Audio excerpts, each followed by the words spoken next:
जैसे ही आप प्रॉपर्ली पर कोई लेसन लेते हैं तो उसके बाद आप लेसन लीव करने लगते हैं 1 घंटे के बाद, तो आपको इस तरह का एक इंटरफेस शो होता है जिसमें आपने अपने स्टूडेंट के बारे में बताना होता है, उसको कोई कॉम्प्लीमेंट देना होता है, साथ में आपने अपनी ऑडियो और वीडियो के बारे में प्रॉपर्ली को इन्फॉर्म करना होता है कि वीडियो कैसी थी, ऑडियो कैसी थी। आपको ऊपर 5 स्टार्स नज़र आ रहे होंगे, आपने उन 5 स्टार्स में से सेलेक्ट करके बताना होता है कि आपकी ऑडियो और वीडियो ड्यूरिंग द लेसन कैसी रही थी।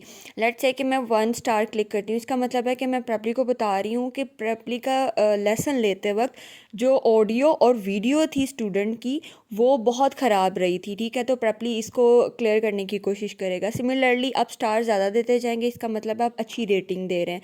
मेरी क्लास के ड्यूरिंग जो ऑडियो और वीडियो थी वो बहुत अच्छी थी, इसलिए मैंने 5 स्टार दिए। उसके बाद आ जाता है जी give your student a compliment. तो ये उन्होंने कोई 10-12 चीज़ें आपको लिख के दी हुई हैं, या दीज आर 9।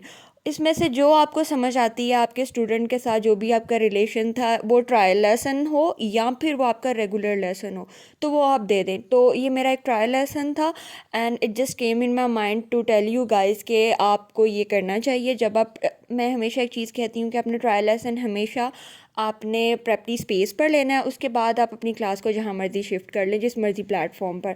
तो मैंने एक और चीज़, मैंने ये क्लास मोबाइल पर ली थी, ये भी बहुत ज़्यादा लोग क्वेश्चन करते हैं। सो मैंने ये क्लास अपनी मोबाइल पर ली थी और क्लास लेने के बाद I just select awesome job for the student और उसके बाद मैं लेसन लीव कर दूँगी। एक और चीज़ बड़ी इंपॉर्टेंट, ये ऑप्शन आपको तब आएंगे जब 1 घंटे के बाद 1 घंटा आपका पूरा हो चुका होगा ट्रायल का। अगर उससे पहले आप लेसन को लीव करने लगेंगे तो आपको और तरह के ऑप्शंस आएंगे जिसमें वो आपसे पूछेगा कि आप क्यों लेसन लेफ़्ट कर रहे हैं, बिकॉज़ वो फील करेगा कि आप टाइम से पहले क्लास छोड़ के जा रहे हैं।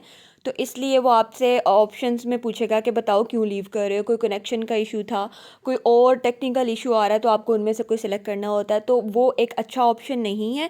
उससे बचने के लिए मैं ये करती हूँ कि मैं उसको चलता रहने देती हूँ बैक एंड पर, और जब क्लास ख़त्म होती है तो सिंपली मैं स्वाइप अप कर देती हूँ, मैं उसको कोई भी ऑप्शन नहीं देती।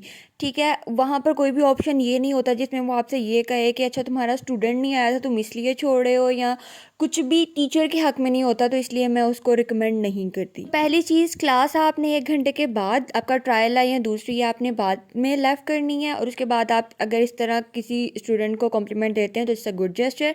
और दूसरी चीज़, कभी 1 घंटे से पहले क्लास लेफ़्ट करनी पड़ गई है, लाइक आप किसी और प्लेटफॉर्म जूम या स्काइप पर शिफ्ट हो गए हैं, तो आपने सिंपली उसको चलते रहने देना है और बाद में बंद कर देना है। डाटा कनेक्शन का इशू, टेक्निकल इशू, या जो भी ऑप्शंस वो आपको दे रहे हैं आपने उनमें से कोई भी सिलेक्ट नहीं करना, उसको सिंपली बंद कर देना। होप तो you like the video. Again any question so comment में बिलो। दुआ में याद रखिएगा। अल्लाह हाफिज़।